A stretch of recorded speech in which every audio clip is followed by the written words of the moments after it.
Welcome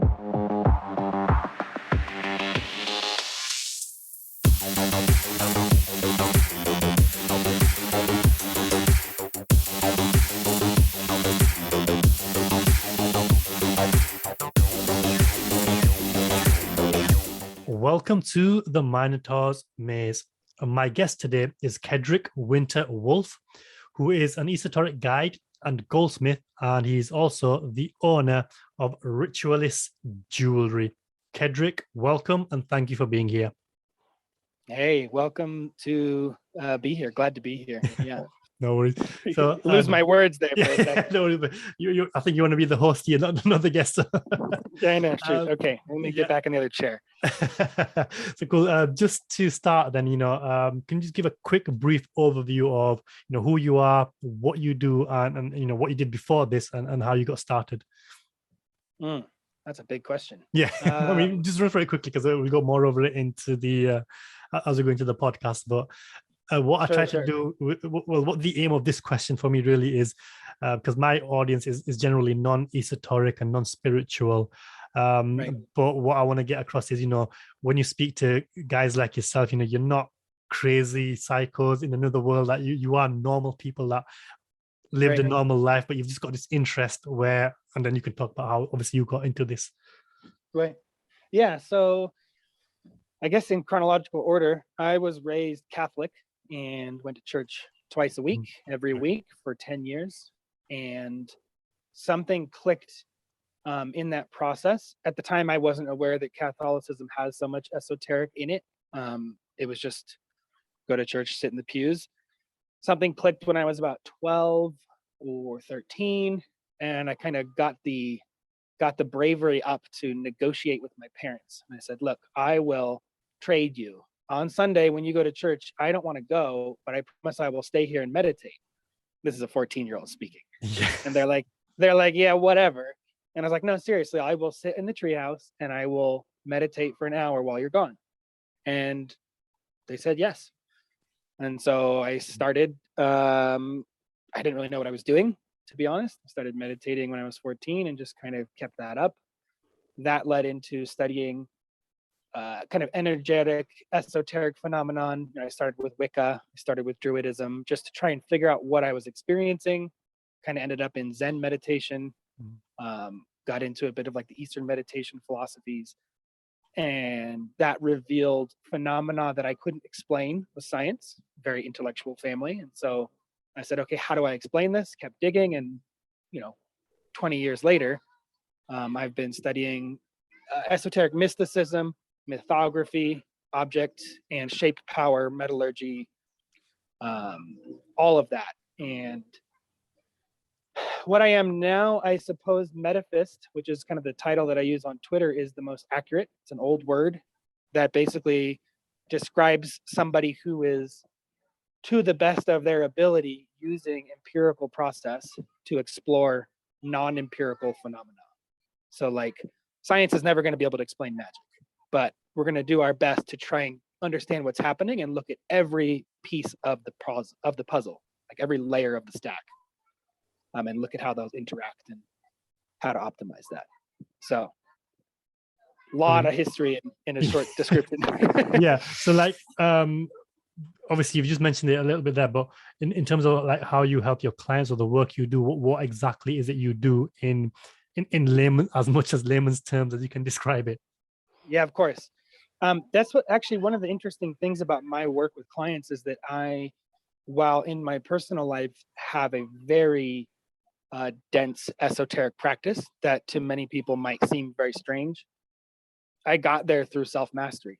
I got there through meditation. I got there through fitness, morning routine, nutrition, right? Like at the end of the day, you are your primary tool as a mystic, as a practitioner. And so my thinking was, again, as a 16-year-old, how do I make sure this tool works the best it possibly can? And what I find with clients is they're in the same boat to some degree, farther or less along. And so most of my work with clients is self-mastery. It is mindset, it's paradigm awareness, objectivity versus subjectivity, framing, I have spiritual kind of like esoteric clients where they are working with higher level mysticism, and I'm guiding them through that.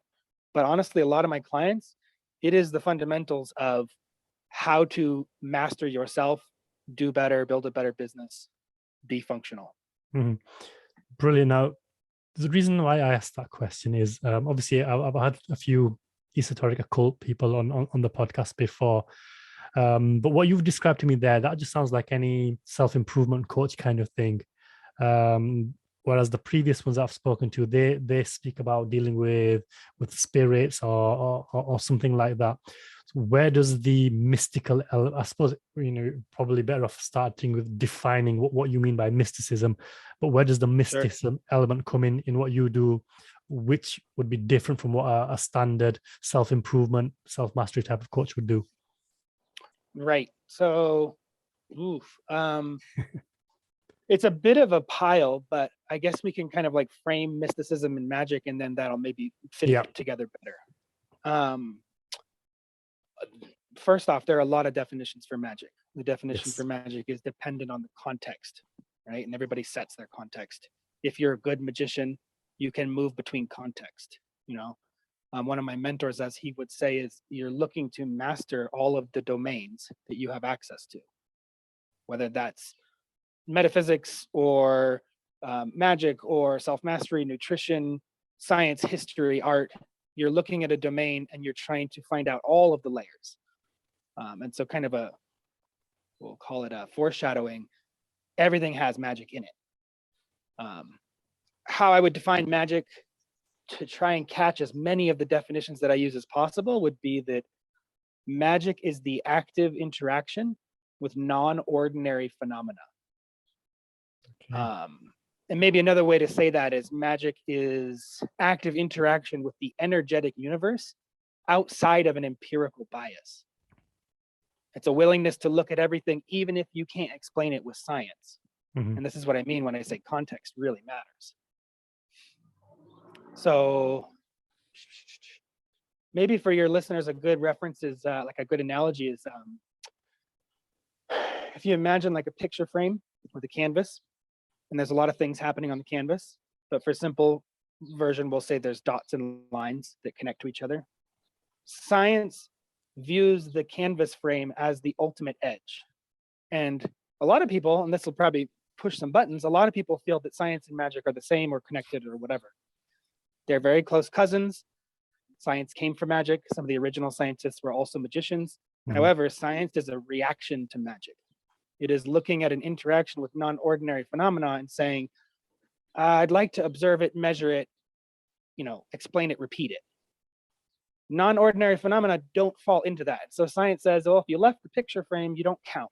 It's invalid. Something's happening, but we'll prove and explain it later. Mm-hmm. Mm-hmm. And so the dots and the lines are all on the canvas. Magic, being an interaction with non-ordinary phenomena, is also an interaction with ordinary phenomena. It's the whole picture. And so with magic, some of your dots are in the canvas and some of them are outside of the frame. For magic, the frame is more of a circle drawn in the sand, and dogs and cats and people and whatever are running in and out of the circle, and it's arbitrary. It's a good reference point. It's not a rule. So we take that and we go back and we go, okay, what is it that you do that is esoteric? It sounds like life coaching. I am willing to and highly skilled at accessing anything on the board, which is everything on the board, everything in the universe, to help my clients. So if they need magic, if they need a spell, if they need a ritual, if they need nutrition and meditation, if they need focus, if they need to get past depression, we'll do that. And I've used magic, I've used esoteric practices that traditional therapy would consider are not real to cure depression many times. It's not that hard. Can you give an example of that? Sorry to cut in there. Just give a quick example about that. Yeah. So let's see. A good example is that I had a client. She was, I believe she had actually gone to a therapist and was diagnosed as depressed. They tried to give her medication. She said no. She had known about me prior, so we started our work together, and I basically kind of worked with her to discover, like, what are the outlines of your depression? What's the seed? What's the origin? How'd you get there? Why are you stuck there? And I go, okay, now that we've defined what it is that you're dealing with, how do we solve it? And fairly long story short, it kind of ended up being a case where I taught her field awareness, energetic field awareness. I taught her state control. I taught her a couple kind of morning ritual spells that she did every day. And then I taught her how to mentally identify where she was getting stuck, and then gave her a tool set of energetic skills, of magic skills to apply to that to get out of it. And so much of what I did, a traditional therapist would say, that's not going to do it. You need to take drugs. It's not sustainable. But as far as I know, it's been 6 years, and I think she's still good. I'll actually check in with her after the call because now I'm curious. But it's hard to get specific, because with magic, if you're doing it well, you are tailoring every activity to the circumstance. And so the particular spells and processes that worked for her may not work for somebody else. Maybe something that's different than some of the other folks you've had on here is that I do not I don't hold myself stuck to interaction with spirits as the only modality of interaction. You can think of magic, in my case, more as playing with the fundamentals, interacting directly with the elements, directly with the elementals, directly with as I said, the energetic fields that are present. It probably looks a lot more like alchemy and that sort of thing to most people than spirits and demons and that sort of whatnot. Okay, interesting. So I mean, I relate to, obviously everyone's got a different definition of magic. Like, even the guest that I've had on prior, every single one of them has given me a definition which is different. And I suppose, my own definition, it's, I'm not a practitioner or anything like this. Like, this is just something I've got an interest in. But from all the texts that I've studied and all of the other stuff that I've, looked at, my definition, although it's very oversimplified, magic is the manipulation of energy. And then, well, how do you manipulate that energy? Well, I mean, you can do, as to use the words that you've used, ordinary stuff like, going to the gym, that's changing your state, it's changing your energy. So that is a form of magic, which is a more acceptable level. But then, this is going to be my next question to you is, obviously then there's ways that you use the word non-ordinary stuff. And this is where you get into the levels of curses and spells and I suppose talismans and whatnot. So what examples do you have of non-ordinary stuff? And how would it work for somebody who's never, either doesn't believe in this stuff or never come across it? Right.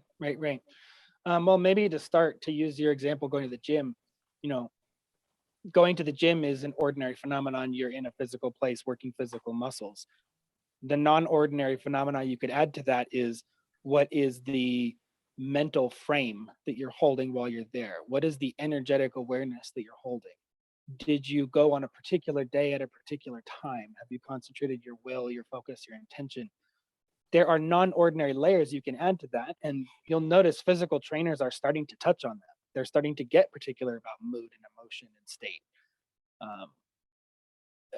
To my mind, and you might notice that I like your definition, actually. I might change manipulation to interaction to include things that are non-activated or not actualized. What's the word for that? Where you're not actually manipulating or changing anything, you might just be observing or experiencing. Yeah, okay. So I think that catches most definitions, right? Somebody who interacts with spirits and they call on a spirit to go to the gym, okay, sure, that's fine. Maybe somebody calls on the element of fire before they go to the gym. Maybe somebody does a ritual on their way into the gym. There's a lot of ways to do it. So I like definitions that can encompass all valid forms of it, if that makes sense. Yeah.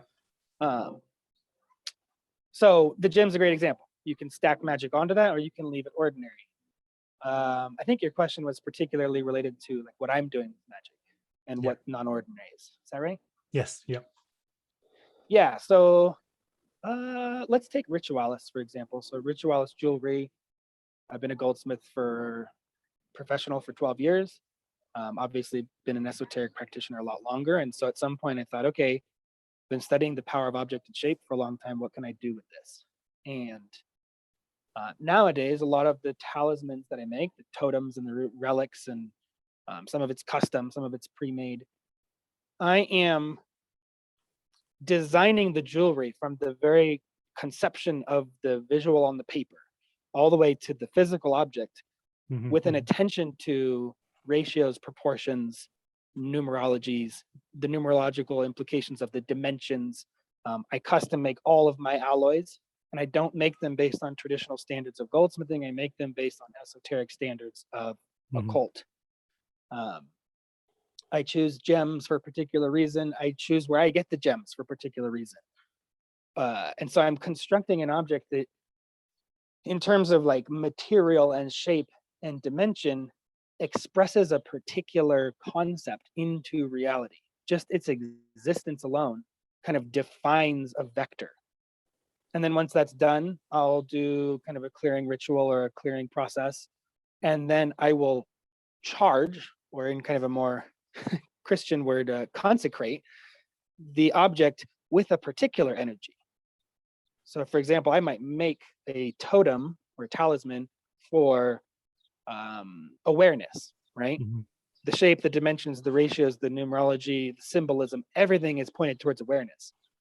Then I cleanse it, and then I will actually bring the experience and sensation of awareness into my system, and then through a ritualistic process, push that into the object and then encapsulate it. And so now this object is energetically holding that thing, as well as physically representing in the world.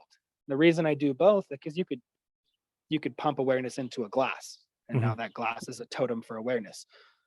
When the object itself also contains that symbology and that shape and that form, now you have brought the person's subconscious, superconscious, their neuroplasticity, their expectation, their cultural awareness into the frame. You're accessing more of those stacks. And so, like I said, as a metaphysist, my goal is to get as many of the layers working together as possible. And if you read through the testimonials for Ritualis, it's wildly effective. And you could say it's the placebo from the shape. Maybe it is. You could say it's the field that I put into the piece. Seems more accurate to me. Again, if magic is the interaction with the non-ordinary outside of an empirical bias, I am going to use empirical science to try and understand it better, but I'm not attached to that answer. And so if the observer wants to treat the piece as itself being powerful, or if the observer wants to treat it as a subconscious trigger for power, I'm not really attached to either one. Brilliant. Okay, there's a few things off of that, but before I get into some of those, like we've already kind of touched upon it, but it's something you mentioned on Twitter, where you want to discuss this thing about the relationship between esoteric and ordinary phenomenon, as well as context and content, which again we've touched upon, as well as the mindset required to do mysticism effectively. So what do you mean by all of that? Yeah, I mean, again, we've poked at some of it, but context is really important. Context is the frame. Content is the stuff inside of the frame. Your definition of magic will change based on your frame, and what you have access to will change based on your frame. In the terms of mysticism, the context frame is how you're thinking about it. It is the domain that you're interacting with. If I'm doing a love spell, the interaction is in human relationships, emotion, empathy, connection, infatuation, whatever. Versus if I'm doing some sort of like internal foundation work with awareness, it's a completely different context. Yeah. So that really defines it first. And then when you're inside of those context frames, like to the second part of your question, like the mental state required. What's a good example? So let's say, simple example, you're doing a spell to light a candle from across the room. You've got to do the ritual to get yourself focused and concentrated, set up the space. The ritual generates energy. The energy builds in the space. Then the energy concentrates on the candle's wick. And then through concentration of energy and your expectation and visualization of heat and fire, it bursts into flame, right? the first step, the ritual, is it's in ordinary reality. It's just it's a process that you do in the physical space. Energy concentrating and building and then localizing on a wick, that's all non-ordinary, right? We can't really explain that in ordinary terms. But then the wick bursts into flames, well, we're back into ordinary again. So this process is a dance across that frame. Ordinary, non-ordinary, non, and then back into ordinary. As a practitioner, I can do this because I have the focus of intention, of will, of presence. I know what I'm looking for. I've built a ritual that contains the processes that get all of that into place. It generates a spell that moves the energy where I want it, right? And so I tell this to a scientist and I say, hey, I can do this thing. And he says, okay, prove it. Because in the frame of science, it's empirical. It must be empirical. Now you're in the room again and you've got another person with you, but that person is a skeptic. They don't expect any of this to work. They actually expect it not to work, right? And potentially, depending on how strong the practitioner is, they might have some doubts now that somebody's watching who doesn't think it's real. Whereas before, the entire room was 100% convinced and convicted in this process, you now are splitting it at best 50-50. Because if any doubt is generated in the practitioner, now you're at 45%. Magic is using the tools of the practitioner, right? The internal clarity and expectation and concentration of will. If the other half of the, you've invited this guy into the space, if the other half of the practitioners are expecting the opposite, you're now at odds, right? And so this is why a lot of times you'll see a mystic, a practitioner says they can do a thing. When they're brought on camera, they can't pull it off. Granted, there are a ton of fakes, right? There are a ton of fakes. It's a very easy thing to fake when you don't have to prove it. But a lot of the real ones get screwed because, and then you'll notice, like, if you watch any of these videos, they're like, oh, well, maybe the lighting's off, or it's the wrong time of day, or I'm just nervous, whatever. They're looking at ordinary phenomena in the process to try and fix it. Oh, the room's too cold. It's not my fault. It's exactly 100% your fault, because your job as the practitioner is to hold the energetic gravity to make that thing happen. And if you invite somebody into the space who is pulling in the opposite direction, you've got to pull twice as hard. And there's a video of a guy, I forgot his name, but he lights a crumpled ball of paper on fire with just his chi. And as far as I know, it hasn't been debunked. The amount of esoteric gravity that this guy can generate while being observed by people that aren't quite convinced it's real, that's huge. And so that's why I say, like, the mindset is so important, because you are the tool. There's no physical mechanism outside of you that's going to do it for you until you get into, like, again, totems, scalar wave technology, that sort of stuff. And maybe to tie that back in, the whole point of Ritualis, the reason that I love totems is that it gives access to non-ordinary mysticism to people who aren't quite there yet, right? Practitioner might not be able to hold the potency of true awareness. Well, I can put that in an object and hand it to you and give you a head start. My hope is actually that the person will transcend that and no longer need it, and they can pass it on to a friend or their kids or whatever. So based on that, then obviously if you do have a client and you do that totem thing and you put all the energy in there, will that still work if they don't believe? Or do they need to have some kind of belief in it, and do they need to, basically get rid of doubt or whatnot? Right. That's a great question. I don't have a lot of clients who don't trust the process. So it's a hard thing to test. I have kind of a strong position of not performing magic on people without their consent as much as possible. However, I have kind of like these catch-all permissions from certain friends and family. And so I've done tests with totems. Unless they have significant skepticism, like they're pulling really hard in the opposite direction, to some degree, they do still work. I've also had clients that did not expect them to work as well as they did, right? So they were hoping for something, but they were in doubt, and they just, blows them away.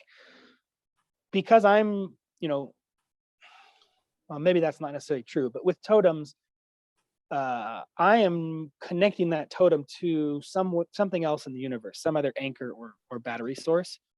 However, I'm still the one doing it, and so there is a limitation on how much I can concentrate myself. And again, I've had really good results. However, you're at odds, right? There's Austin Spare kind of talks about, Austin Spare and Peter Carroll both kind of have a way of looking at it as almost like a math equation, like how much focus you can put into the space is at odds with the general probability that it does or doesn't happen, and it's at odds with the likelihood of that even being possible. So lighting a candle with your mind, not so big. Lifting a truck with your mind, it's a bigger thing. I noticed that the totems that work on fundamental aspects of existence, awareness, perception, instinct, intuition, comfort, confidence, work a lot better than something with a very particular intention, like this totem is going to bring you $1 million or even $100, Okay, brilliant. So based on that then, which is the follow-up question, which is coming back to what you were saying earlier. So if you are, not you personally, but if you are a practitioner whose mindset isn't at the required level, or you've got ill intent, can you create these totems and give them to people without them realizing and cause them bad luck and harm? In other words, how, what is the danger here? And are people susceptible to this, even if they don't believe in it or not aware of it, if somebody does have ill intent? Absolutely. Yeah. And that's a reason why I have yet to actually take on any apprentices or teach what I do, because I'm still trying to suss out the proper way to assess somebody for kind of ethical standards. You can think of it like a heater in a room, or a device that mists moisture into the air. Like the effect is happening. It's happening on a non-ordinary energetic level, but the effect is happening. If it's a strong enough totem, it doesn't matter if you believe or not, because the phenomena is still occurring. However, disbelief is itself a belief, right? There's really no such thing as disbelief. There's just a counter opinion, so to speak. And that is going to create an effect in your field. It's going to kind of modify how your aura interacts with the energetic spaces around you. And so strong enough disbelief, and you do end up with an interesting situation where one person who believes could be holding an object and saying, this thing is bringing me luck. People keep giving me free stuff. Holy cow. And the other person could say, I've been holding it for a week and nothing's happened because it's not real. That's enough. It's enough to change the field. Stronger object can overcome more skepticism, right? Again, it's all kind of an equation of balance. And obviously this works on an individual level, but could something like this be happening on a global scale? I mean, I don't want to get into the conspiracy side of things, but there's obviously lots of theories out there and what's happening in certain groups and behind the scenes and whatnot. But are you aware of anything on a global scale, or is it just stories, or is it possible? Oh, absolutely. I mean, the conspiracy theorists love to talk about, and I should distinguish, conspiracy theory is a conspiracy that hasn't been proven. Conspiracy fact has got some weight to it. So conspiracists in general love the concept of predictive programming, right? They're putting it out there into pop culture to make you think a certain thing and expect it, and that makes it come true. That is 100% an esoteric phenomena. In occult science, which is kind of like early 1900s, late 1800s, a bunch of scientists decided this stuff seems to be real. We're going to do our best to study it, right? And so they kind of birthed this subsect of science, like empirically minded wizards, essentially. And so they kind of coined, I believe the term is older than this, but they coined a phrase called thought forms. Because we're energetic beings, because magic is activated by the internal space, if you concentrate your emotion, your energy, and your thought strong enough, you will create an energetic form, an energetic object, in some opinions, an entity that will pursue the purpose or the mission or the intention that you put into it. Now, the flip side to this is thought forms occur even when you don't intend. So if somebody gets extremely angry, and they're extremely emotionally invested and they really believe in the thing that pissed them off, they're going to create a negative thought form. And say, for example, that thought form is about a specific person. Well, it's going to fly through the astral layer to that person and it's going to buzz around. And this is where you get stories about, well, poltergeists. There are also poltergeists, but a lot of kind of ghost phenomenon are actually thought forms. It's humans generating concentrated energy with a mission statement, and it goes off to pursue that mission until its completion or its end, or it runs out of juice or whatever. So to answer your question, if millions of people start to believe a particular thing, even if it's kind of half-hearted, well, that's a million half-hearted beliefs. And that's a lot of energy focused on a particular thing. And so is it predictive programming, or is it kind of like cause and effect of fear? Are these thought forms binding together to create larger phenomenons? You hear people talk about the egregore and whatnot. Maybe. Like, I don't know if anybody has the actual answer, but I can tell you beyond a shadow of a doubt that thought form phenomena is real. And based on that, I would be zero surprised if the expectation of millions of people created pretty big effects, possibly negative effects. And before I carry on with that conversation, obviously, you've just made a statement saying that thought form is 100% real. Do you have an example or a story to confirm why, what proof you've had to make you believe it's real? Right. Yeah, I mean, again, non-ordinary phenomenon. So proof in mysticism is almost entirely anecdotal, right? It is cause and effect in, I did the thing with this intention and that happened, and I can't seem to find proof elsewhere. That's the part a lot of people drop out. They're like, oh, well, I expected it to, unexplained gifts to come in and I got a free coffee today. That means it's real. Okay, well, keep testing, keep checking. Did you have a punch card? Like, how did this happen? And so a good mystic is going to check all of those pieces.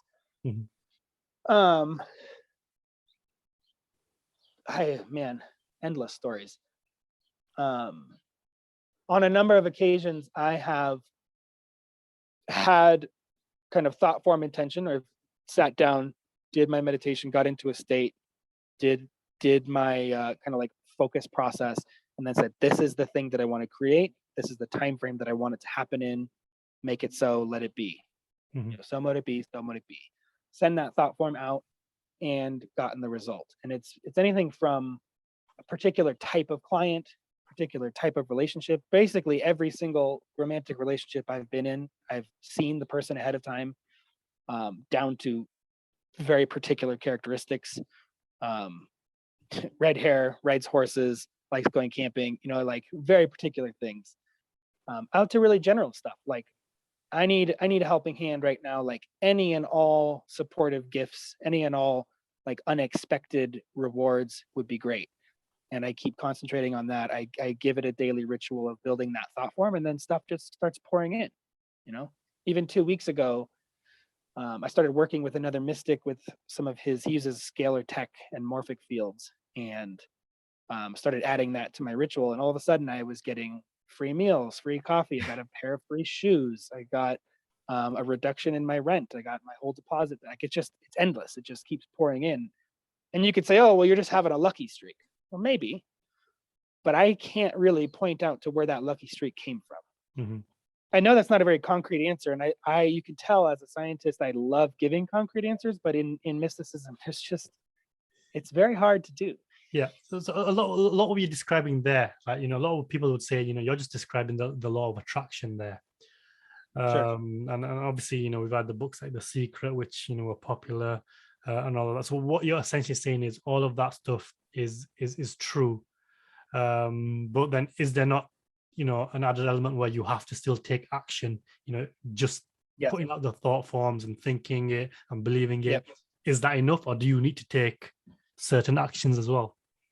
Absolutely. You have to participate. The thing about law of attraction and similar books is it's an oversimplified marketable concept, whereas like Abraham Hicks, if you really dig into it, it's pretty complicated. She doesn't make it easy. I think Abraham Hicks is a lot closer to how manifestation actually works in the universe. I have a pretty dense non-dual Zen background. I've had some experiences with non-dual meditation that have defined how I understand the world. And to that effect, like we are in a dual universe. We are expressions of some sort of abstract nothingness, everythingness into reality. You can say, I want the world to give me A, B, C, but you are part of the world. And so your participation is essential. You, in kind of a quantum entanglement sort of way, are really visualizing something that is inevitable anyways, right? If we kind of jump out of the timeline, jump out of the framework of time, you're just seeing what's coming. And so you say, oh, I really wish I could get a free pair of shoes. Well, that was already going to happen. You're just tuning into what's coming. However, if, for example, you say, man, I really would love to just like, I'd love to get a free coffee this morning, but you don't go to the coffee shop, how is that going to happen, right? Maybe somebody will come to you. If you do it hard enough, if your manifestation is strong enough, maybe somebody will deliver a coffee to your front door randomly. That'd be great. It'd be excellent evidence. But realistically speaking, you need to be in a position for the universe to hand you what it is that you are looking for. And so mysticism is the process of interacting with the non-ordinary. It is also generating the kind of energetic gravity and concentration in yourself to actually make those requests, what, like Solomonic might call petitions. And then it's you being available, which means eyes open, paying attention out in the world to receive them. The more often that people can generate the results they want without, like basically kind of trying to make themselves unavailable, the better, because that's great evidence. But realistically speaking, we've got to participate.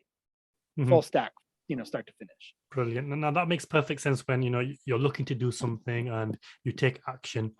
But going back to what we talked about earlier, especially on the global scale, if somebody's doing something to you with ill intent, right, and you don't participate, can it still impact you? And do you need to protect yourself, or how would that work then? Right, of course. I mean, again, not participating is participating in a certain direction. Yeah. So I at no point do I give somebody the pass of saying, oh, well, you're just not in it, right? Because if you're in dual reality, you're in it. If you're listening to this podcast, you're in it. So disbelief in the thing is an active force against the thing. If your disbelief is strong enough, that's essentially a shield. But humans have an extensive history of interaction with the non-ordinary. We have an extensive magic and mystic culture in almost every corner of the world. Yep. Most religions, if you really look at their history, were once mystic cults that have kind of been standardized into an approachable format. And so in the genetics of every person is the expectation that it's possible, right? Which means some part of you probably thinks that no matter how much you disbelieve, it might still happen. There's a reason why, like, Catholics are a good example, or Mormonism, for example, really opposed to magic. It's not because they genuinely think it's not real. If they 100% thought it wasn't real, they wouldn't care. They wouldn't pay attention. They're opposed to it. They're afraid of it. They are against it because there's some concern there. And so for most people, I guess I'll use that caveat. For most people, some form of protection is important. It's necessary. It's essential. Now, is this in the form of the states that you maintain and bring back into your awareness every morning during your meditation? Is it some sort of body posture or mudra that you practice throughout the day to shift the framework of your auric field? I work a lot with a really good friend of mine, Laura Styler, astronomically good energetic healer. It's one of the most profound experiences I've ever had. I can actually feel her touching parts of my auric field, different organs, from 1,000 miles away over the phone. She has an entire process of teaching people to kind of like fortify their auric field against intrusion. And part of it's energetic and part of it's kind of intention and availability. And then you can zoom all the way out to like, okay, I don't know if I can hold that. I don't know if I have the morning routine availability for that. I've got kids, I've got a job, like help. And that's where you get into places with like what, Occult Hours does with candle work. What I do with totems is like, okay, if you trust it and you want protection, I can provide an object that will hold that field for you. Wear the object and you're good to go. you might need to recharge it or cleanse it every now and then. You might have to upgrade it if you have any like particularly violent attackers. Preferably you would get away from those attackers.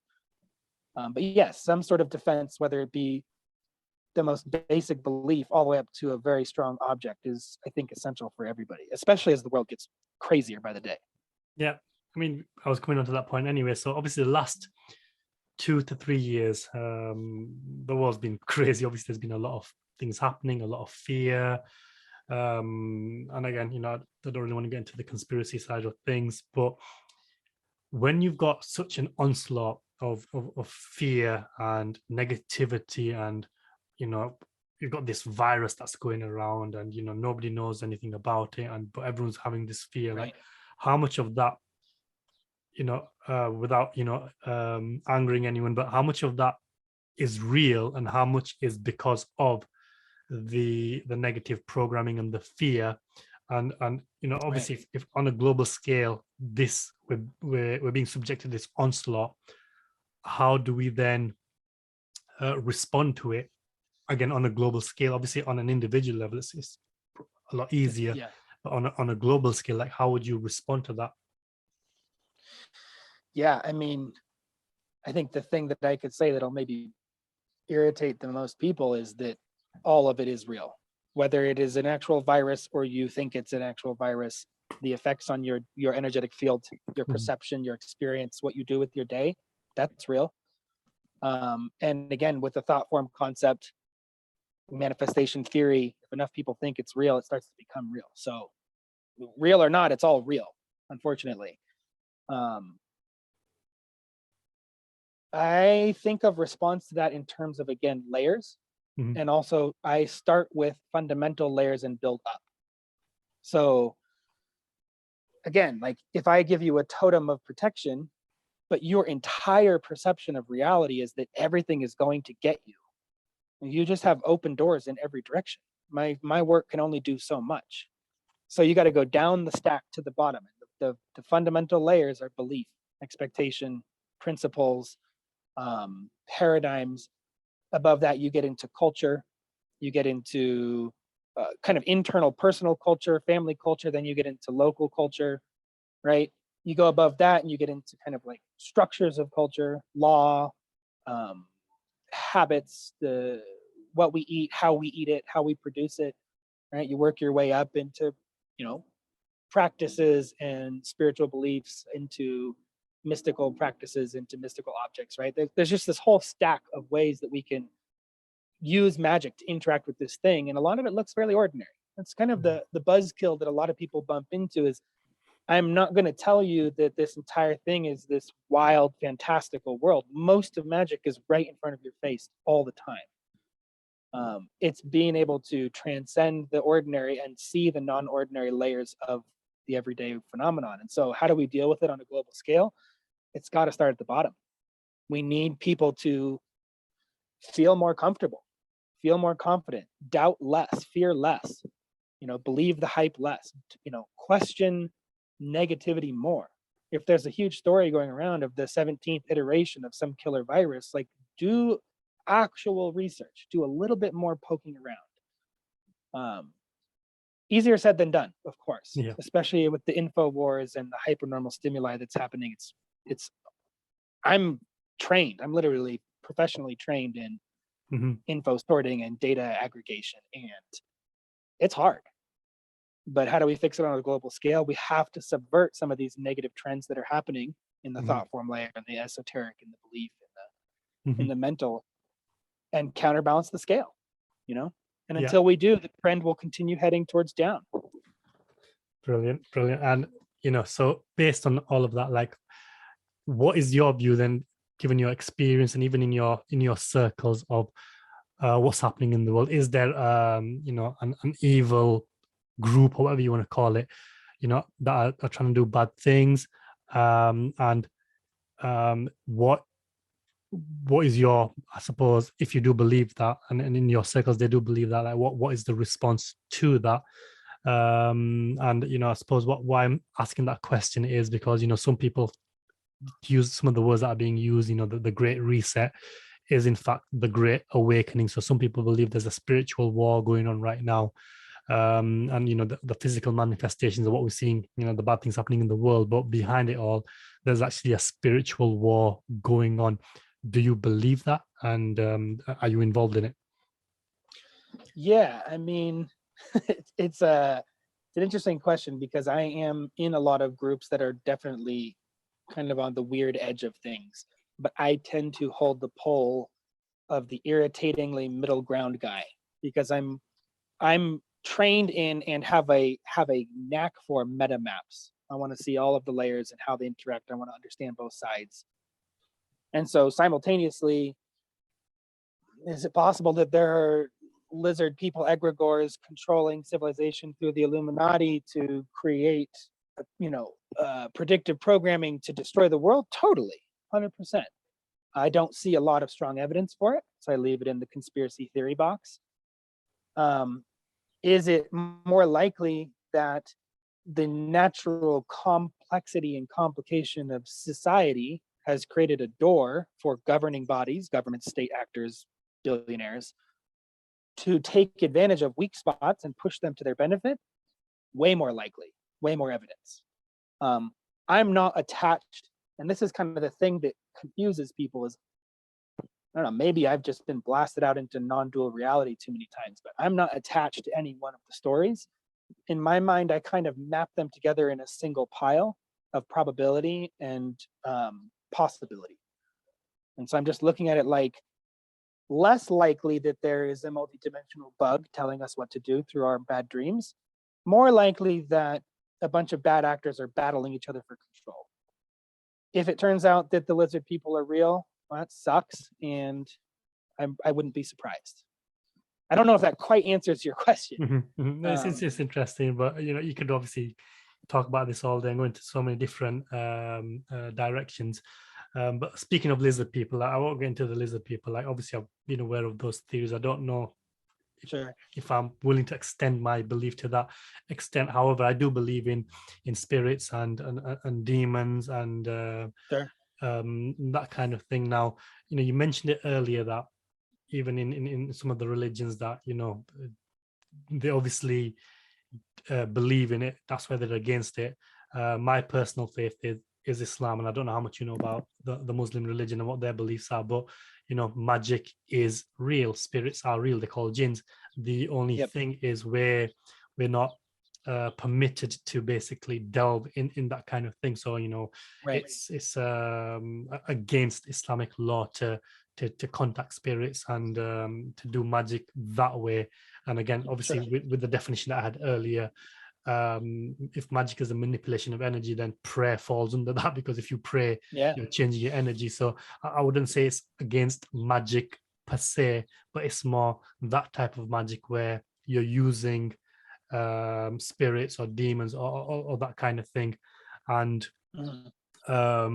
basically what I'm trying to get out there, so yes, we believe in it, but we don't practice it because of all the dangers. And that's the thing, so it's not just the rules of do's and don'ts.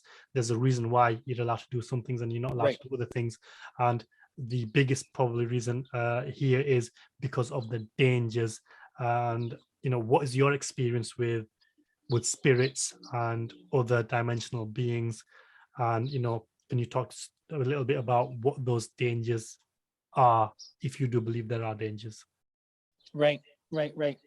Yeah, I mean, maybe to frame it a little, part of the reason why many religions have rules like that is because at some point in the lineage of that religion, significant number of negative experiences happen. And so, most religions have an origin in spirituality. Small group of people going with the flow. They're like, okay, we bumped into demons a couple of times now and it's not working, so let's just not do that. And then their kids are like, Dad says no demons. And then their kids are like, no demons, right? A lot of religions have this history of developing their laws and rules, and I can understand that. I guess another context frame I would say is that I don't feel like some practitioners that spirits and demons are the only way to interact with energy. Occult science has a really beautiful way of describing it. there are 7 planes of existence. Within each plane, there are 7 subplanes. We're on the 2nd plane, technically. In the 3rd plane, the astral plane, there are all manner of creatures and energies at play, including our own thoughts and emotional space, right? And so it's not just demons up there in an empty void. There are environmental phenomena, there's weather, there's terrain, there's flora and fauna, right? It's an entire 2nd layer of existence. Mm-hmm. I don't personally choose to work with the kind of like sentient demons and angels and spirits layer of that, because for my part, I'm much more interested in fundamentals. I'm much more interested in, can I interact directly with the field itself? Like, do I need an intermediary? I might need a particular stone, I might need a particular plant or a particular ritual. But if I can get straight to the source, that's my preference. I have worked a little bit with entities, and I kind of use that word to catch all of the sentient creatures of the astral mystical world. Mm-hmm. And in my experience, it's the predictability is not high enough for me. I want to have a little more reliability in my interaction with the energetics, because I know that if it goes wrong, again, back to the picture frame analogy, if you screw up one of your lines, well, it's still on the canvas, so you know what's happening. If you screw up a spell, you're out in non-ordinary space, and we don't fully, as physical beings, like in this particular container that we're existing in, we don't grok that 100%. And so you screw up in the non-ordinary, and you have no idea where that's going to pop out. The cause and effect out there is twisted beyond belief. And so my preference is to just stick with things that have a little bit more of a reliable result, a little more expected result, which is almost not existent in magic, but you kind of get what I'm saying. Yeah. I mean, again, there's so many interesting things in there, and my mind's spinning with questions and whatnot. But sticking with that theme, then obviously with religion, like for me, like religion isn't just a set of do's and don'ts, especially the Islamic religion. Obviously there's rules there, but the ultimate purpose really is the purification of the soul, and the whole point of the practices is to elevate the soul into the higher realms and then return back to the source of all things, which in my case is God. So obviously you had a Catholic background, but what is your worldview now? That do you believe in a God, and what is the purpose of, I suppose, the grand purpose of magic? Is it the elevation of the soul? Is it something else? Because I've mentioned in these podcasts before, where some of the books that I've read on magic, the whole point of the hardcore discipline and the mistakes and all that, the whole point of it all is so that you use magic to elevate yourself and elevate the soul, and then help other people to kind of do the same thing. But if you're not disciplined, and if you make a mistake, then you're opening up yourself to so many dangers that you just might not be able to handle. But what is your grand view of it all? Yeah. I mean, I absolutely believe in religion. I think it's a very real thing that happens. I also believe that in an ideal world and an ideal kind of expression of religion, each of us would have our own religion, right? Like that's the discipline, is that you build a religion based on your own framework of expectations, of rules, of what you've learned works, doesn't work.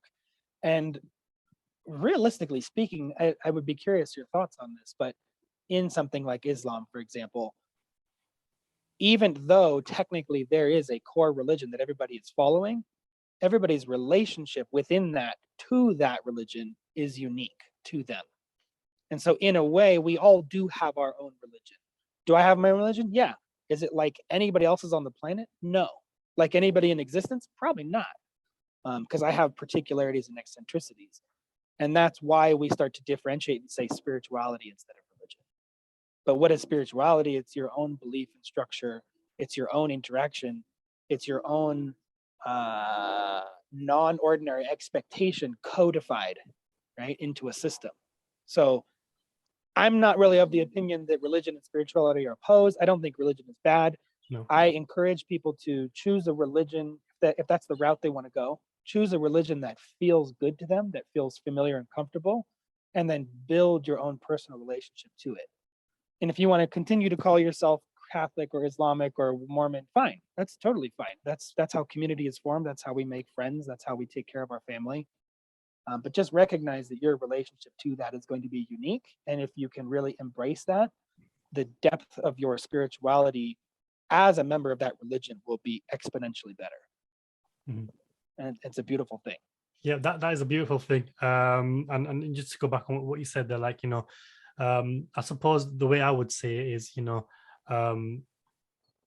basically there's the source, and then there's your perception and understanding of the source. So for example, Islam or the Quran, I might have access to the actual source, but then my understanding of what I'm reading or interpreting will be different to somebody else. So in that sense, I get what you mean there.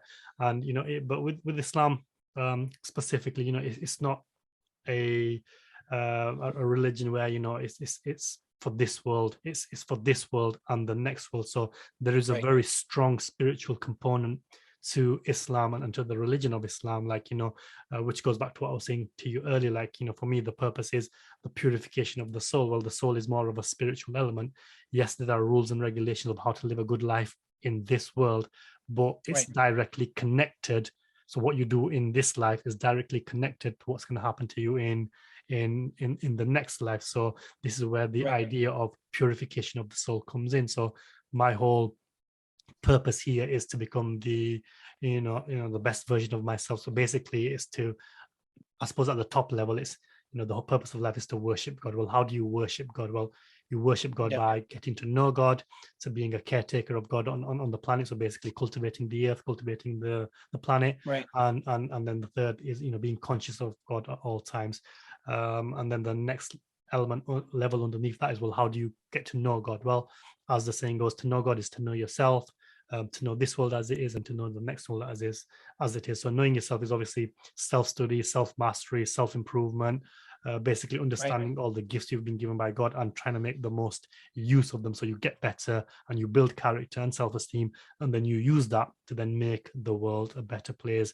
You study the cosmos, you study religion, you study everything basically. So the whole point is basically better yourself, better the world, and being conscious of God at all times, so that when you go into the next life, your soul is in a purified state. So there's a very strong spiritual element to religion. However, you'll have Muslims that are not that spiritual. They might be religious, but they're not that spiritual. So they might do the practices, but they're not really connected. And I'm saying this as somebody who's experienced that. So there was a time where I did the forms, but I'm not really spiritually connected. And you've got to work hard at it. And that comes down to obviously the culture that we live in and the society that we live in today. Obviously, there's so many distractions. There's so many things going on now. And, there's almost a clash of values and systems, because at the end of the day, I am a Muslim, but I've been born and raised in the UK, in a Western country. So my programming, there's almost a conflict there, because Islam doesn't always corroborate with the principles of modern Western civilization, and vice versa. So again, that's going to come down to individual interpretation and individual perception. Like, I wouldn't say I'm an expert in Islam, but if I'm speaking to a non-Muslim, they think I'm an expert in Islam. However, because I know how much knowledge and wisdom and stuff there is in Islam, I know that my level of understanding is nowhere near sufficient. But to go back then on what the question I asked you, then you've explained that nicely, but what is your core belief, and do you believe in a God, and do you believe that the purpose of magic is to elevate your soul, or do you have a different purpose and a different mission with what you're doing? Right. No, I think that's beautiful. I guess I would frame first by saying I feel that a good religion is one that embraces and supports what you've talked about. And I think a bad religion would be one that is based more in dogma, obedience, and kind of like blind following. Yes. And so there are a lot of good religions and there are a lot of bad religions. I do believe in a God. I also believe that God is synonymous with some sort of kind of like omnipotent energy. I also believe that that energy can come as non-sentient, that it's more of a fundamental framework of the universe. So my core belief is not reliant on kind of personified specifics like most religions. I'm willing to accept that there is something happening that is much bigger than anything that we're dealing with, that we ultimately probably don't understand, has omnipotence, omnipotence, omniconscience, right? Some sort of oversight over the everything. Yeah. And the thing that I would differentiate is that I do not feel that magic has a purpose of, rectifying the soul. Magic is a tool. Again, magic is active interaction with the non-ordinary.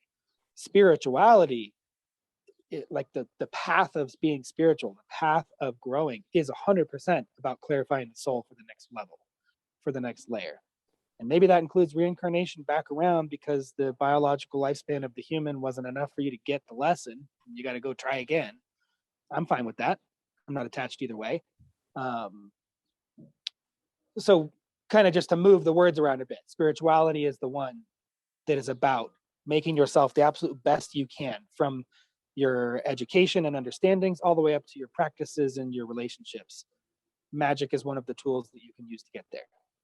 But magic can also be used to improve your health. It can also be used to win the lottery. It can also be used to whatever, it's the toolkit, so to speak. Yeah, absolutely. Yeah. And what I get from these conversations, what I suppose I'm trying to emphasize is magic isn't the hocus pocus, radida, crazy nut stuff. It is an actual science for some people. I know you've touched upon it earlier that they're cousins, but some people do treat it as a science, and certain aspects of it, there are overlaps between science and magic. Obviously, when you start going to the non-ordinary phenomenon, it's a bit more difficult. But then, well, I guess yeah, I was going to add the one way that I differentiate, because that word science has become loaded. Everybody says trust the science, and you're like, which fucking science? Yeah. Excuse my language. Science and magic both use a process of structured investigation. Yes. Right. They share a process of test, observe, explore, repeat. The difference is what they do with the results. So in that sense, yes, science or magic can be a science to some people, but what that's really saying is some people treat magic in a very analytical, process-oriented way. Yeah, maybe that clarifies for some people that what I'm saying. It goes back to this idea that obviously there's this almost war between science versus religion, but I don't see it that way, and Islam doesn't see it that way either. Religion and science are not opposed to one another. Like, science is the language for us to understand God's creative power and God's creative process. So they go hand in hand. And when Islam was at its when Islam was at its zenith, it was number one around the world because of the emphasis placed upon science and study and education. And one of the core concepts of the Quran is we created this for you to think. This is a book for people who think, and the whole point of thinking is to test, to think, to analyze, to reflect, to gain knowledge. And part of that is science. So this idea of science being opposed to religion, not for me, and not in Islam, which I suppose goes that would differentiate a good religion from bad religion, right? Good, bad religion is going to narrow you into a tunnel of dogma where you're not utilizing the tools available to you. A good religion is going to say, take a look at magic, be careful with these ones, take a look at science, don't take it too seriously, do all 100%. The things. And that's going to come down to your upbringing as well, because obviously if you're in we could be of the same religion, but if one person comes from a family where you're encouraged to investigate, you're encouraged to explore, and whereas another upbringing, is the opposite, where this is right, that's it, don't question it, don't go outside of it, just do it.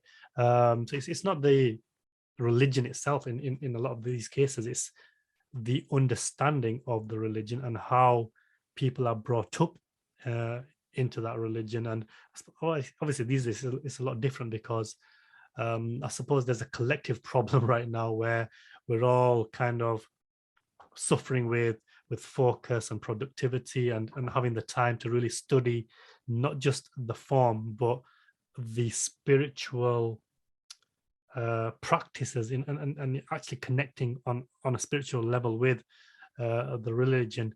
And I mean, to connect back with what I was getting at earlier, the idea of science and magic being different, but these days, you have a lot of talk about the quantum field, and that's becoming more and more acceptable even in science. And what are your thoughts on the quantum field? Like, do you have any thoughts of it? Is that more on the magic side, or is it more ordinary science side now? Obviously, with the way things are going now, it's becoming more acceptable. There's more kind of Right. tests being done on it. Like, what's your view on it? I mean, it goes back to that picture frame analogy, which is a great run through or a through thread for this whole thing. If magic is dealing with the non-ordinary and the ordinary, right? Everything in and out of the frame, and science is dealing with what's inside the frame, science can expand the frame, right? It's not a static frame. It's constantly growing in size. I like to say, if you personify these into people, you've got intuition, instinct, empathy, you've got the mystic, you've got all these archetypes in the room, and you've got the scientist. And the scientist is over in the corner at his workbench saying, oh my God, here's all the proof to validate this thing. And you're like, yeah, we know. We've been there. We've been doing that. Like, welcome. I'm glad you found it. Awesome. And so when I look at things like quantum field, entanglement, strange force, what they're doing with the particle colliders, which honestly makes me a little bit nervous. All of that is science reaching farther and farther and farther to push the frame of its understanding, to drag its empirical bias out into the rest of the universe. Science is the last guy in the room to get the message. And so 100% it's magic, or it was magic, and now it is magic and science. And so kind of in an ironic, as you might notice, there's a lot of paradoxes in magic. There are some things that are both, right? And it's again dependent on context. In the context of doing it empirically, quantum fields can be done in a scientific way now because science has reached that far into the cosmos. In terms of doing it non-empirically, magic has been doing quantum field entanglement for eons, right? We've been building morphic fields and spaces and results through spells and rituals and occult for a long time. I would say that these are the same thing. Quantum field work is just the scientific way of explaining what's always been happening. And so to that effect, I think it's really important to say the things inside of the frame aren't science. The things inside of the frame just are. Science is simply describing and explaining them in its own language. Brilliant. Love that. Brilliant. I mean, I've got so many more notes that I made from some of your content. We haven't had time to go through it. But you touched upon some of those things there. So talk to us a little bit about the difference between instinct versus intuition, and why it's important to know the difference. Yeah, this is one of the most important pieces that I give people, because whether you're just trying to be a better person or whether you are trying to perform, high magic or deep magic, you really do want to understand and, for lack of a better word, map out how your unique systems work. The human entity, I don't even want to say body because it's a lot of bodies stacked on top of each other, but the human entity has a lot of things happening, a lot of tool sets.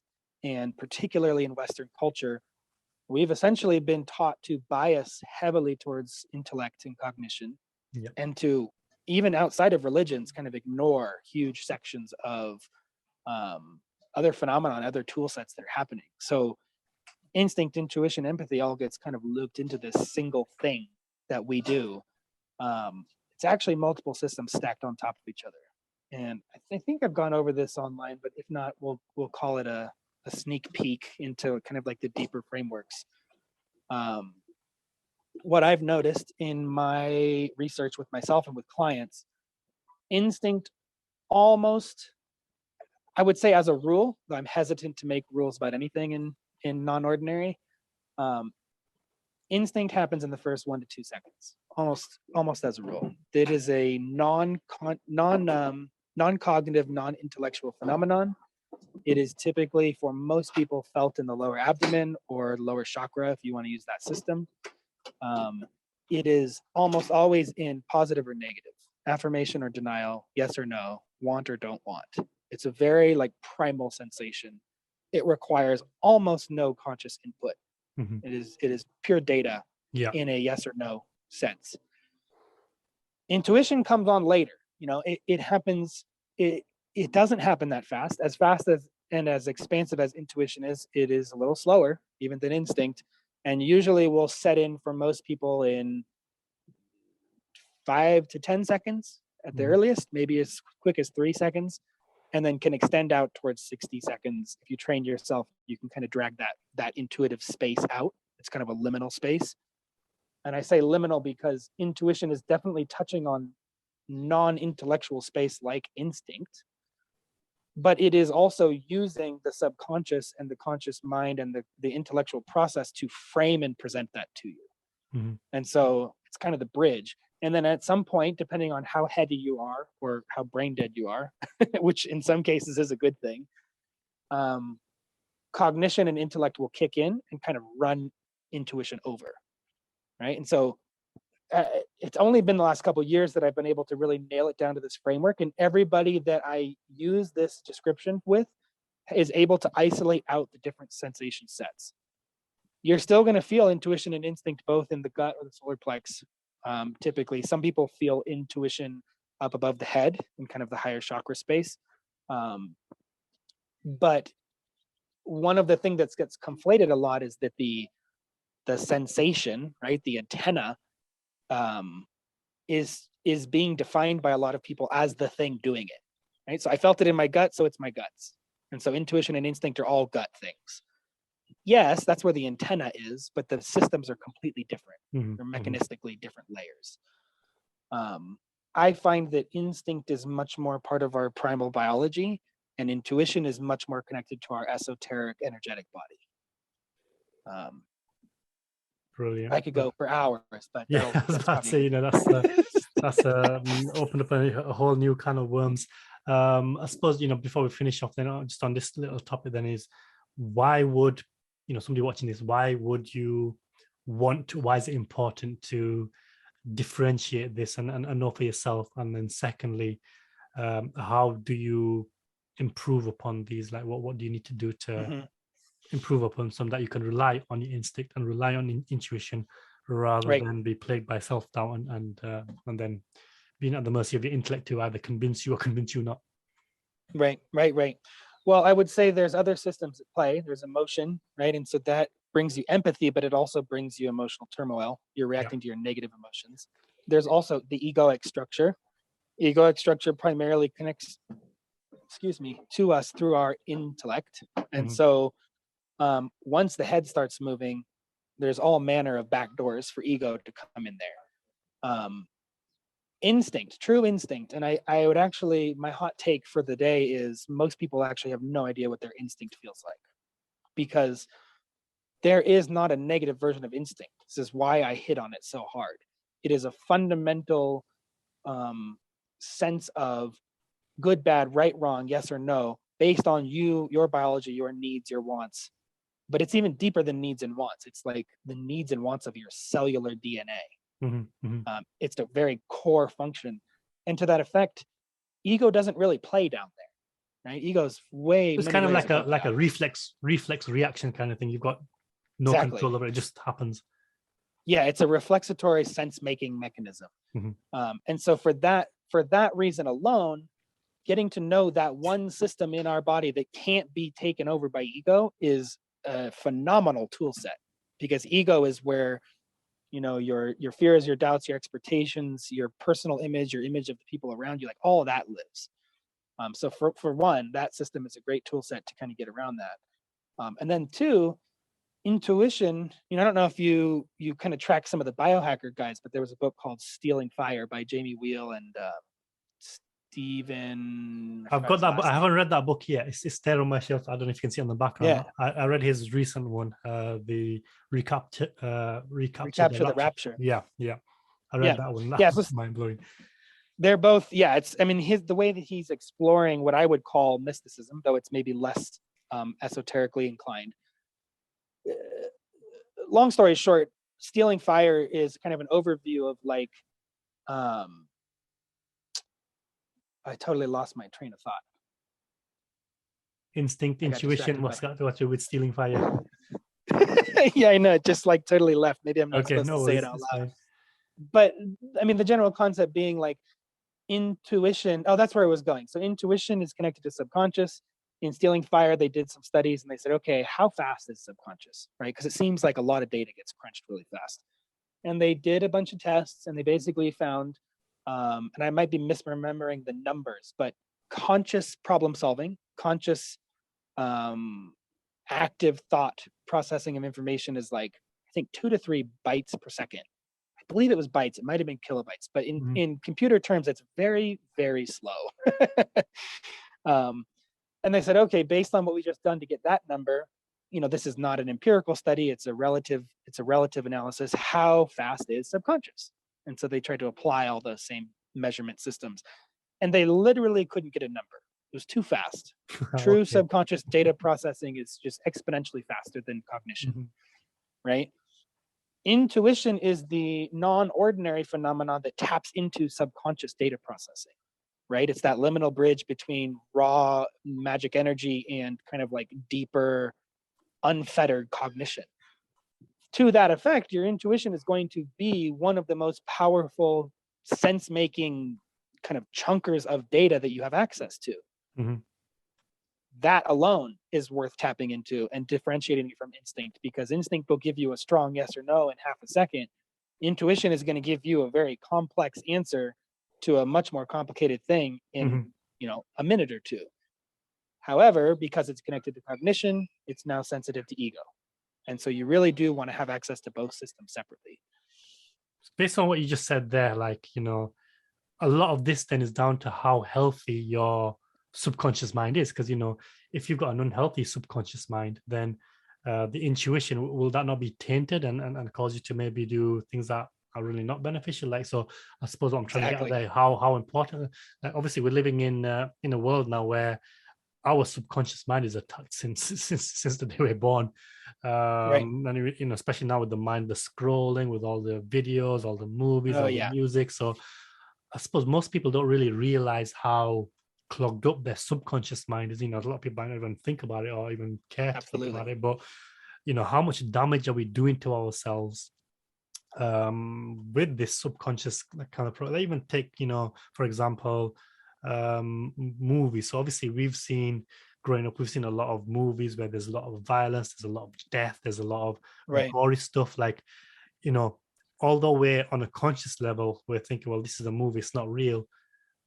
There's they say that the subconscious mind can't tell the difference between reality and falsehood. So although our conscious mind might be saying, well, this isn't real, is our subconscious mind picking all this up, and is this a cause for trauma? So we might experience a death, and although we've never actually experienced a real death, because we've experienced one in the movies, and now there's a lot of emotional attachment and you really get involved. Are these things causing problems to our subconscious mind? And if so, how can we basically rectify it? Yeah, I mean, a phrase that I've used quite a bit lately, I don't know if it's been said before, but mental hygiene is extremely important. There's the chance to not only have inherited clutter, but to receive clutter and damage from trauma.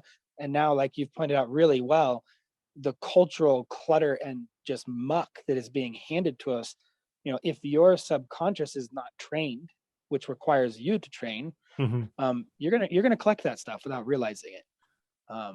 I will say that while intuition is kind of the bridge between this kind of like natural gut response and the kind of higher order cognition, it also gets a lot of input from perceptivity, which is kind of your connection to higher self, your connection to God or spirit. Intuition is kind of the it's the non-active aggregator of all of these different systems. And that's why it's so important, because it's the hub. A lot of people conflate and mix perceptivity into intuition, and that's fine, right? Because that's a positive influence. But like you said, there's a lot of negative influences. Whatever's down in the basement of your mind.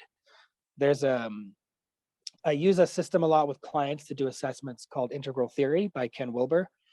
And love it or hate it, it's a meta map that is aggregating dozens and dozens and dozens of systems of analysis and developmental theory and culture.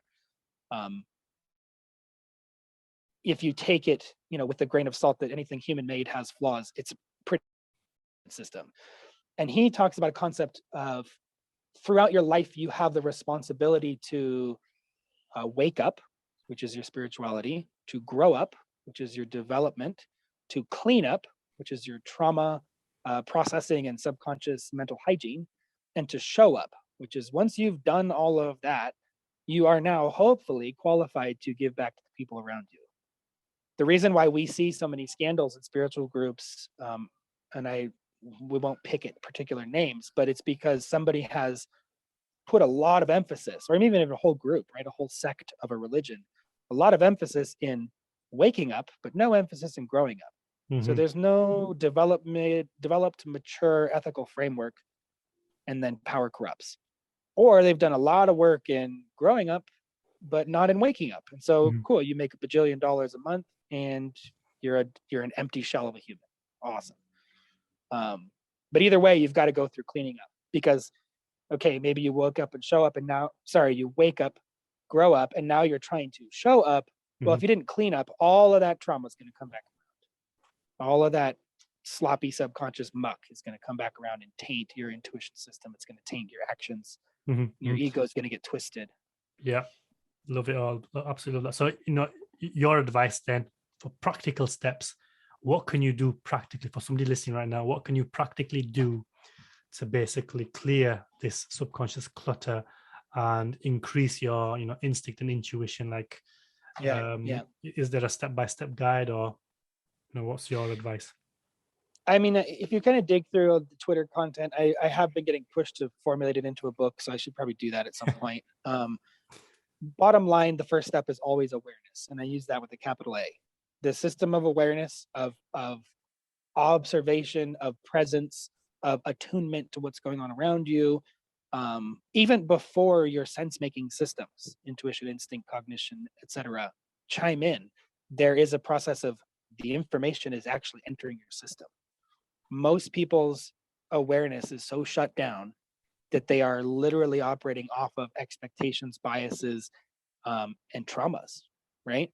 Yeah. And so that's where you get kind of the disrespectful term of NPC. You've got a lot of non-player characters that are not participating. Yeah. That movie that just came out, what's it called, with Ryan Reynolds, the guy, or I can't remember which one. I don't know. It's recent, where he's a video game NPC and then he wakes up. Right. Okay. So that's actually like an esoteric primer on personal foundations, because the first thing that he had to do to get a clue was to be paying attention, right? And to look above him and go, oh my God, there's a hologram above me that has like are you ready to enter the maze? And if I click what? This is so weird. Back to kind of reality, like if you're not paying attention, how do you expect to do anything? And so I always start people like, build your awareness, like literally sit on the park corner and pay attention. Something we haven't talked about is that I have somewhere over 11,000 hours in wilderness immersive training, survival, search and rescue, and medical. And one of the biggest parts of the training is literally waking up every morning at sunrise and sitting against a tree for an hour without moving and just paying attention. What does it feel like? What does it smell like? What does it sound like? What is happening? Do that at the coffee shop. Do that in your house. Do that in a quiet room and watch your own thoughts. When you get emotional or pissed off, have a sit for 5 minutes and just look. You don't have to do anything. What I find is that instinct is built in. You don't have to learn how to instinct. And the intuition system is active. It's just going to be grabbing from whatever clutter you haven't cleaned up yet. Start with awareness. Most people have the expertise built into their system grow and to become better and to do something with that if they know it's there. So first step, be aware. Mm-hmm. And that includes awareness of body, awareness of mind, awareness of energetics, awareness of other people, emotions, everything. Yeah. You do that and you're gonna get 100 steps ahead of everybody around you really fast. Mm-hmm. Mm-hmm. Brilliant. I mean, absolutely, all of that. So once you get past the awareness stage, then is there something else that you need to do? Then I know I read some of your threads, and obviously meditation comes up a lot. Is there a specific type of meditation, or any type, or what's the next step after the awareness stage? I mean, I double click on meditation a lot because I do a lot with inner work and self mastery, and so it's an easy tool set. I'm not attached to that being the only way. Yeah. Vipassana body scans or any form of body scan is really helpful to build physical awareness. You can remodel some of these into environmental awareness. So instead of scanning the body, you're looking around you, and maybe it's something as simple as counting treetops. Mm-hmm. And then you go left to right, right to left, back and forth. Maybe it's something as little as counting squirrels. It doesn't really matter, but some sort of scan, whether it's body or environment, mm-hmm. Super helpful. Zen meditation is great for building discipline, internal cognitive and energetic discipline. I didn't dabble as much because I had kind of already found the tool sets elsewhere, but there are a lot of really good meditations in Tibetan lore, and kind of like Eastern philosophy, tantric meditation, not the sex cult kind, but the actual core of tantra. Super useful. The main thing again that I try and get across to people is that you don't have to go straight to 1 hour of meditating. You don't have to go straight to master level anything. Yes. We learn in increments. We build habits on small steps. So chomp it down into the smallest, simplest step you can. If all you have is 3 minutes sitting in your car waiting for your kids to come out of school and get in so you can go home, use that to do something. Yeah. Small bites simultaneously starts to build the skill, just like building a muscle, but it also gives you evidence. Mm-hmm. It gives you internal evidence in your confidence to do the thing. And so you do a small thing every day, you're way farther down the road than you ever could have imagined before you realize it. Brilliant. Absolutely that. Well, it's been an absolute pleasure talking. I mean, I could go on for hours, as I do with most of these. Sure, yeah, me too. But I think we should wrap it up there, and I'm more than happy to bring you on again another time. So just before we finish, then who is your ideal client? What do you do, and how can people connect with you or find out more? Right. Well, like I said, there's kind of two sides. Ritualis Jewellery is its own thing. My personal work as a coach and a consultant is its own like two-faced thing.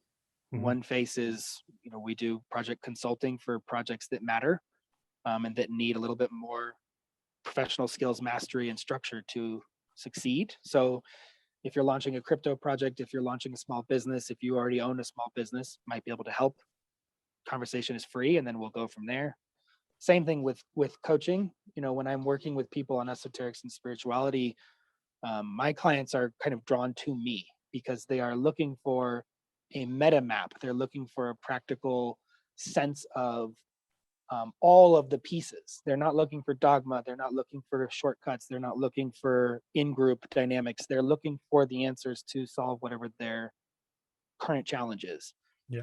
So if you are in a position where energetically, spiritually, mystically, esoterically, you feel stuck, you feel a little confused, or you feel like you're working too hard, you probably are, and I can probably help you. And then Ritualis is the same thing. There's nothing wrong with outsourcing some of the responsibility for a mission to an object. I tell every single client, this is not going to fix everything.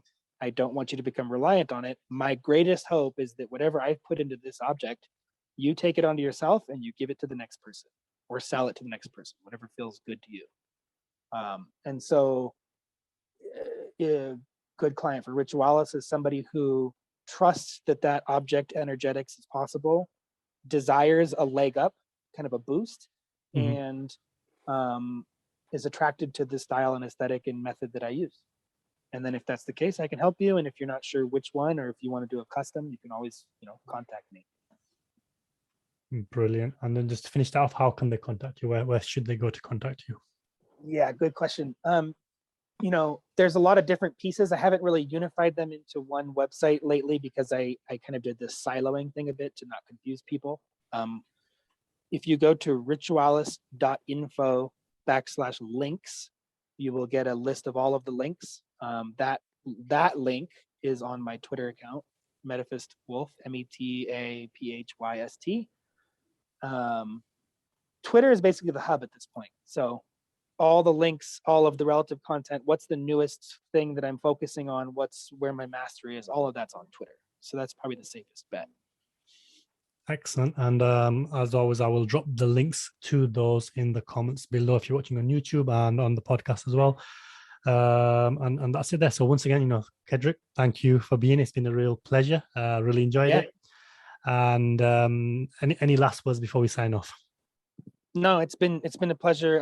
I'm always excited to talk to people who are pulling in more of a meta perspective. I love the way that you navigate concepts, so it makes it a lot easier to connect on these, and I think it allows us to serve our audiences better when we do that. So it's been a real pleasure. Hopefully next time I'll be in a place where I can have my camera set up and we can have a little more life in the situation. So I suppose I just should clarify, because I get a lot of these questions, like when I get these esoteric spiritualists on and they're like, why don't they show their face? What are they trying to hide? In this instance, there's nothing being hidden. It's just that you're in a place where the internet connection isn't great. So hopefully next time, you can show your face. Yeah, I'll prioritize that next time so we can kind of kill some of the skepticism. I'm definitely very doxxed. So if you go to ritualis.info, there's a video of me talking to the camera, like nothing to hide here.